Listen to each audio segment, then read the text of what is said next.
की भी जो गंदुम है, सैलाबी पानी है, वो भी बहा ले गया है। खदशा तो अब यह है कि गंदुम की कीमत आने वाले दिनों में मजीद बढ़ेगी, आसमानों से बातें करेगी। गुज़िश्ता एक हफ्ते के दौरान मुल्क भर में गंदुम की कीमत में फी किलो तकरीबन 17 रुपए का इजाफा हो चुका है।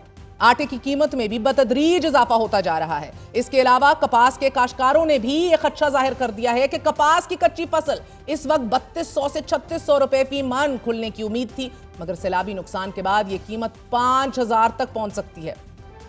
जस्ट इमेजिन, अगर ऐसा हो जाता है तो आलमी मंडी और बिलखसूस अमेरिका में पाकिस्तान की टेक्सटाइल इंडस्ट्री को बहुत बड़ा धचका लगेगा। मौजूदा सैलाबी सूरत हाल ने सप्लाई चेन को बुरी तरह मुतासर कर दिया है। आज ही कौमी असेंबली इजलास में खिताब करते हुए वजीर दफा ख्वाजा आसिफ ये कह रहे थे कि आबी गुजरगाहों पर कमर्शियल तामीरात की गई हैं, हाउसिंग सोसाइटीज बनाई गई हैं, जिससे हालिया सैलाब में तबाही हुई है और ये सब कुछ हमारे एमाल और हमारे अपने एक्शंस का नतीजा है।